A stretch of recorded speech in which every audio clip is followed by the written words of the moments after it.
It's been a long time. Come on. What is going on, guys? It is WrestleGamia here, back with another video. Now, wrestling fans throughout the years have been told to know their role, just bring it, and shut their mouths. But the fifth entry into the Smackdown series proudly proclaimed a title that would resonate for many years. Here comes the pain. Though the phrase was once closely associated with Brock Lesnar's ferocity, it has become more synonymous with the titular game, an experience that in actuality brings more enjoyment than suffering, while allowing players to lay hands in the best way possible.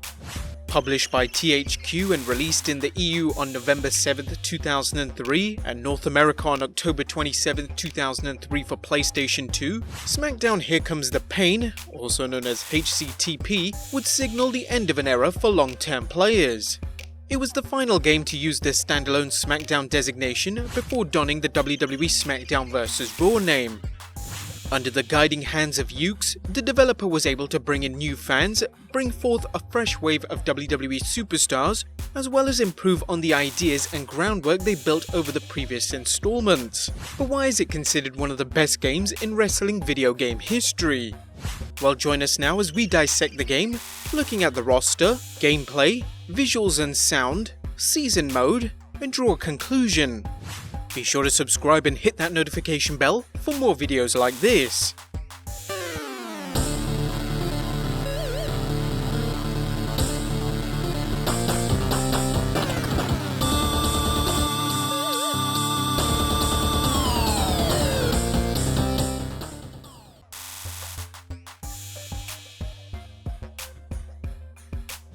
Now, annual sports games sell because of their updates to graphics, and more importantly for most, a stacked current roster. For 2003, HCTP boasted 65 characters in what would have been one of the most up-to-date lineups had the game not begun development many months before its release. One example of this is how someone like Val Venus was originally supposed to be presented in his Chief Morley character, but was reverted back last minute. Many wrestlers were also cut for various reasons. Development saw icons like Hulk Hogan in his classic colours and as Mr. America, the Ultimate Warrior, and one whose absence upset many fans, Jeff Hardy, as he was in the initial commercial for the game. To add a little backstory, the Warrior was removed for legal reasons, while Hogan and Hardy were omitted, most likely for leaving the company. Data found in the code for other wrestlers who were left out include William Regal, Brad Shaw, Billy Kidman, Spike Dudley, Jamal and Rosie of 3 Minute Warning, Billy Gunn, and Molly Holly, while Al Snow, Bill DeMont, Nunzio, Hardcore Holly, Scotty 2 Hotty and Johnny Stamboli were all cut out in the early stages. Though the roster was still quite large, many fans felt their certain favourites were missing, and the lack of selection for female wrestlers stood out to some, but we obviously needed Molly Holly. There were other active wrestlers at the time that seemingly weren't even considered for the game, like Maven, Farouk, Sylvain Grenier, Rene Dupree, and the best in the world, Shane McMahon. Thus, a selection had to be tough with such a large pool of talent though, as HCTP adds mainstays like John Cena, Rey Mysterio, Shelton Benjamin, Chavo Guerrero, Bill Goldberg and Batista for their first appearances in the series. It also represented a change for Kane, being the first game where he would wrestle without his signature mask. Many of these spots will be taken by the addition of legends, bringing the superstars of yesteryear to fight in fantasy bouts against the new breed.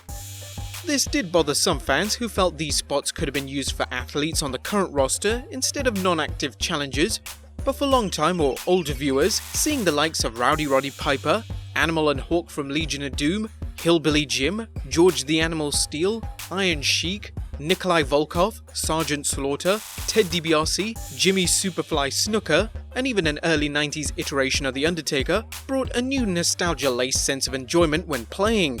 HCTP would also mark the last time The Rock and Stone Cold Steve Austin would appear as active competitors, showing up as legends themselves from that point on. It was also possible to have Jerry the King Lawler or Jim Ross as a special tag team partner during some parts of the game, but they're not available in most regular modes.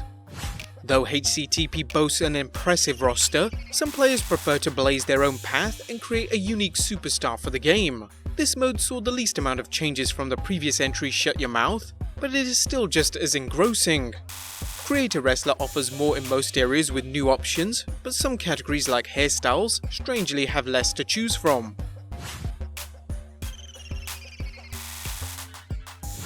Much of the gameplay was overhauled, even if it might not stand out immediately.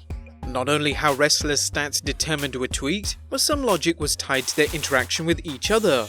No longer would a high flyer like Rey Mysterio Jr. be able to pick up a heavyweight like A-Train for large moves, but rather show how stressful the attempt was.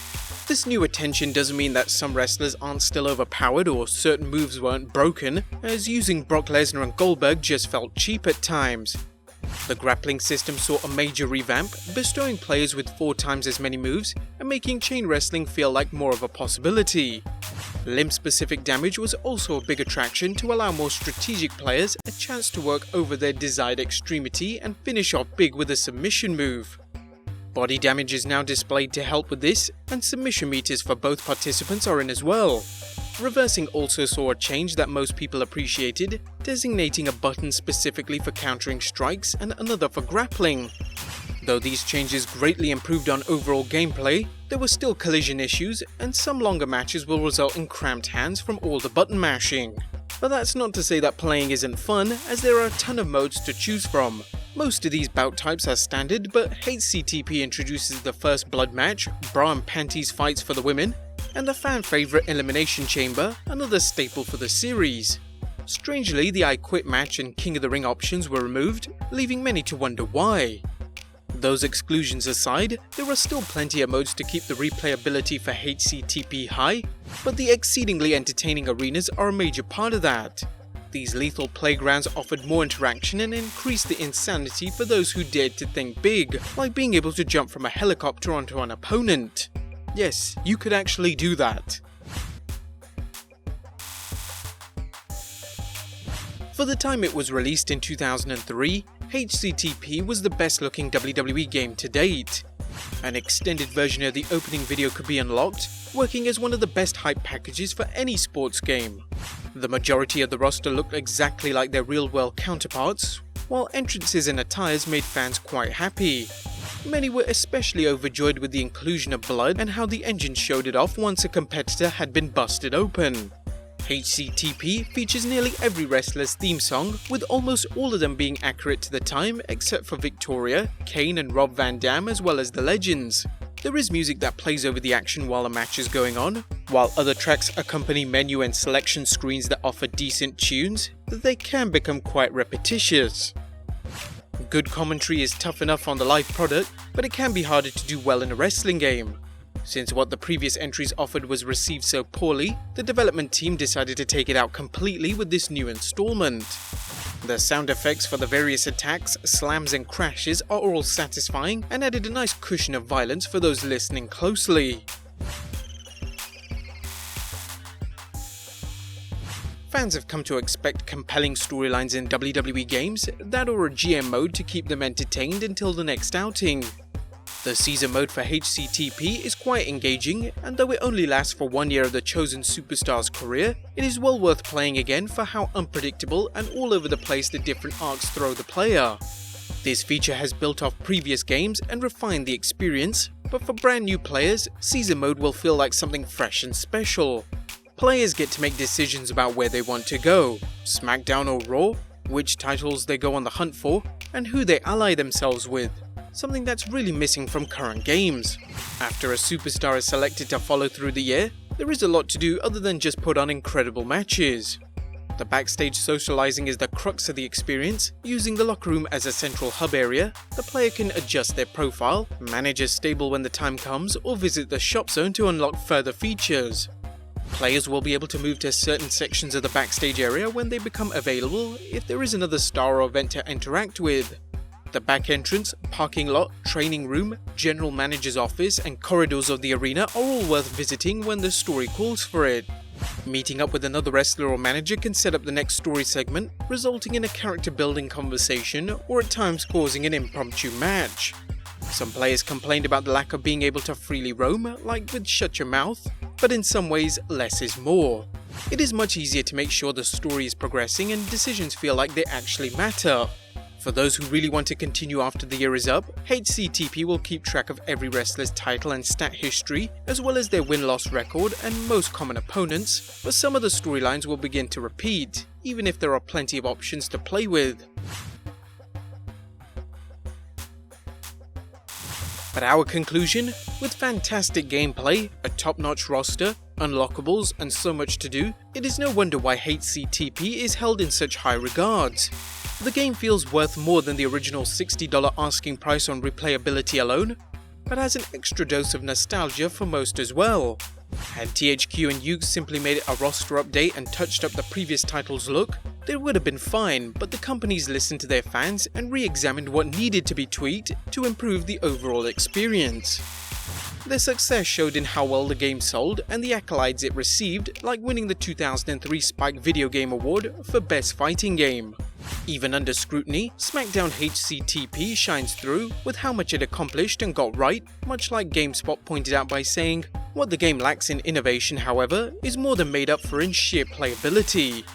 For true fans of the series or wrestling games in general, HCTP feels like an evergreen title, one that ushered out many stars and ideas of what would soon be a bygone era and signaled that the new age was imminent, as both came together for a brief moment blissfully on the horizon to create a masterpiece, a relivable moment in time, a thing that almost all wrestling fans can agree upon as one of, if not the best wrestling game ever. Do you think Here Comes the Pain is one of wrestling's best games ever? Let us know in the comments down below, subscribe if you haven't already, follow us on Instagram and Twitter, and I'll see you next time with some more wrestling video game content.